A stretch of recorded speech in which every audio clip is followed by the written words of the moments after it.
राम राम।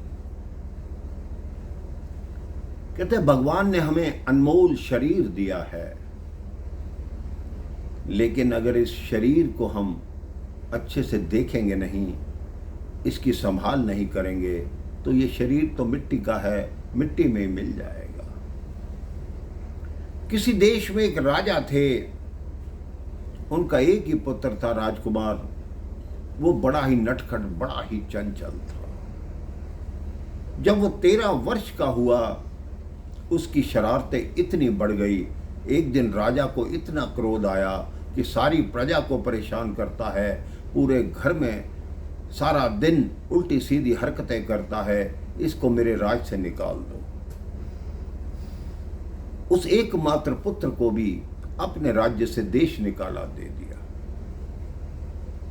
जब उसे देश निकाला दे दिया, उस बालक को कोई काम नहीं आता था, क्योंकि राजमहल में पला था, कभी बचपन से आज तक कोई काम किया नहीं था। उसने कहा क्या काम करूं, मैं तो कई काम मांगने भी नहीं जा सकता। उसने भीख मांगना आरंभ कर दिया। उधर राजा धीरे धीरे साल बीतते गए और राजा वृद्ध हो गया। अब जब राजा वृद्ध हुआ तो मंत्रियों ने सलाह दी कि राजा जी, आपने अपने राजकुमार को आज से 10-12 साल पहले देश निकाला दिया था, उसको ही वापस बुला लो। अब आप वृद्ध हो चले हैं, कम से कम उसको राजा घोषित करके यहाँ बिठा दो। राजा को इस बात का एहसास हुआ कि मेरा तो एक ही पुत्र था, उसको भी देश निकाला दे दिया। उसने मंत्री को आज्ञा दी कि जाओ, सैनिकों को साथ ले जाओ और मेरे पुत्र को ढूंढने का प्रयास करो कि वो कहाँ है। अब जगह जगह सैनिक और मंत्री उनको ढूंढने लगे।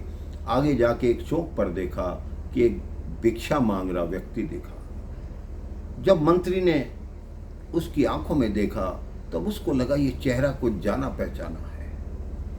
मंत्री तुरंत उसके पास गया, उसको बुलाया, इधर आओ। उसने सोचा मुझे भिक्षा देंगे, वो अपना पात्र लेकर आगे आया। मंत्री ने उसका हाथ पलटा, हाथ पे से धूल हटाई तो उस पर एक राज्य चिन्ह था जो राजकुमार के हाथ पे था। सारे उनके सामने नतमस्तक हो गए, बोलने लगे राजकुमार की जय हो।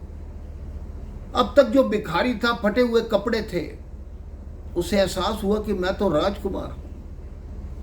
वो एकदम सीधा खड़ा हो गया, जो झुक के खड़ा था, और उसने कहा मैं तुम्हारा राजकुमार हूं। कहते सबसे पहले राजकुमार को स्नान कराया जाए, सुंदर वस्त्र पहनाए जाए। वैसा ही किया गया, महल में लाया गया। लेकिन इन पिछले 10-12 वर्षों में उसको जीवन की इतनी शिक्षा मिल चुकी थी कि मैंने गलतियां की तो मुझे 12 साल ये फल भोगना पड़ा। आज के बाद मैं अपना पिता का आज्ञाकारी बनूंगा और इस राज्य का एक अच्छा राजा बनकर प्रजा को दिखाऊंगा। अब मुझे अच्छी तरह ज्ञात हो गया कि प्रजा की क्या क्या समस्याएं होती हैं, क्योंकि मैं गरीबों के बीच में रहा हूँ, भिखारियों के बीच में रहा हूँ। उसके पिता ने उसका अच्छा सत्कार किया, उसको राजा घोषित किया और वो एक महान राजा बना।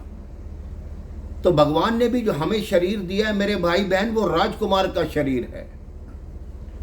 हम उस पर औरों से मांग के इधर से मांग उधर से मांग के भिखारी जैसे उस पर धूल जमा लेते हैं। अपने शरीर से, अपने मन से, अपने दिमाग से वो धूल हटाइए और प्रभु का चमत्कार देखिए। यह राजकुमार रूपी शरीर आपको कितनी वर्षों के बाद, कितनी योनियों के बाद मिलता है। उसकी कदर कीजिए, उसका सम्मान कीजिए, प्रेम से बोलिए राम राम, जय श्री राम।